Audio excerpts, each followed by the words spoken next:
கோவை மாவட்டத்தில் எஸ்ஐஆர் வாக்காளர் பட்டியல் சிறப்பு தீவிர திருத்த பணிகள் மூலம் 6,50,590 பேர் நீக்கப்பட்டுள்ள நிலையில் விறுவிறுப்பாக நடைபெறும் வாக்காளர் சிறப்பு முகாம்கள் தொடர்பாக செய்தியாளர் கார்த்திக் வழங்கும் தகவலை கேட்போம். கார்த்திக், வணக்கம். இந்த சிறப்பு முகாம் மூலமாக வாக்காளர் பட்டியலில் தங்களுடைய பெயரை சேர்க்க அல்லது திருத்தம் மேற்கொள்ள கோவை மக்கள் எந்த அளவு ஆர்வம் காட்டுறாங்க, இப்ப மக்களுடைய வருகை எந்த அளவுக்கு இருக்கின்ற விவரங்களையும் பதிவு பண்ணலாம். வணக்கம். கோவை மாவட்டத்தில் 10 சட்டமன்ற தொகுதியில் 6,50,590 பேரை கடந்த இந்த எஸ்ஐஆர் திருத்தப் பணியில் நீக்கியிருந்தாங்க.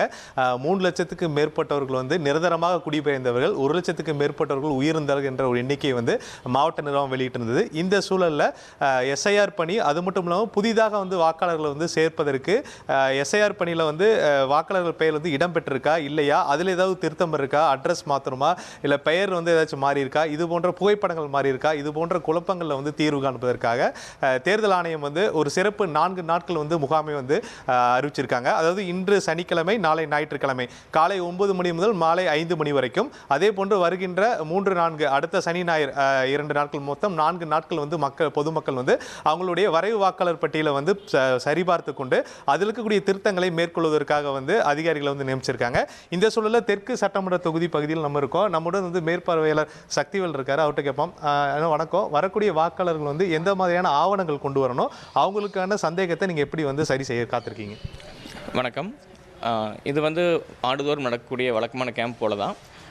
எஸ்ஐஆர் முடிஞ்சு நடக்கிறதுனால ஒரு முகவரி சான்று, அதே மாதிரி வயது சான்று கூட இப்போது புதுசாக உறுதிமொழி படிவம் கொடுக்க வேண்டியதாக இருக்குது. அதுக்கு மக்கள்கிட்ட எல்லாருமே விழிப்புணர்வு ஏற்படுத்தியிருக்கிறோம். வர்ற மக்கள்கிட்டையும் நாங்கள் போதுமான அளவு படிவங்கள் வச்சுருக்கிறோம். அவங்க எப்பவும் கொண்டு வரக்கூடிய படிவங்கள் கொண்டு வந்தால் போதும்.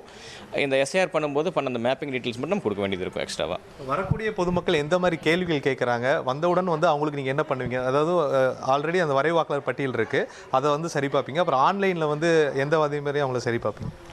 இது நகர்ப்புறமாக இருக்கிறதுனால பெரும்பாலும் பொதுமக்கள் அவங்களே செக் பண்ணிட்டாங்க ஓட்டர் இருக்குது அப்படிங்கிறது. அப்புறம் அதே மாதிரி எங்கிட்ட நிறைய பேர் ஃபோன் பண்ணி கேட்டுட்டாங்க. இப்போ வரவங்க புதுசாக திருத்தம் பண்ணுவதற்கும், அப்புறம் புதிய வாக்காளர்களில் 18 வயது பூர்த்தியானவங்க சேர்த்துக்கொள்ளவும் வந்திருக்காங்க. அதுபோக வேறு சில அவங்களுக்கு எப்பவும் இருக்கக்கூடிய சந்தேகங்களை கேட்குறாங்க. அதுக்கு உண்டான பதில் நாங்கள் கொடுத்துட்ருக்கோம். ரொம்ப நன்றி சார். கோவை மாவட்டத்தில் மட்டும் 1062 வாக்குச்சாவடி மையங்களில் 3590க்கு மேற்பட்ட பூத் மையங்களில் இந்த முகாம்கள் அமைக்கப்பட்டு பணிகள் தொடங்கப்பட்டிருக்கு. நம்ம கோவை தெற்கு சட்டமன்ற தொகுதிக்குட்பட்ட பகுதியில் இருக்கக்கூடிய ஒரு வாக்குச்சாவடி மையத்தில் தான் நம்ம இருக்கோம். இங்கு அதற்கான பணிகள் நடைபெற்றிருக்கிறது. பொதுமக்கள் கொண்டு இருக்கிறார்கள். அடுத்த 4 நாட்கள் பொதுமக்கள் தங்களுடைய வாக்காளர் பட்டியலை சரிபார்க்க வேண்டும். அதில் திருத்தம் இருந்தால் உடனடியாக மேற்கொள்ள வேண்டும்.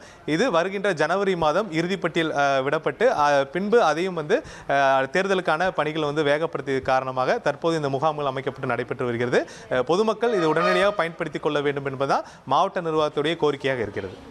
ட்ரெண்டை ஃப்ரெண்ட் ஆக்கிக்கோங்க. தந்தி டிவியின் சப்ஸ்கிரைபர்ஸ் அண்ட் ஃபாலோவர்ஸ் குடும்பத்தில் நீங்களும் இணையுங்க.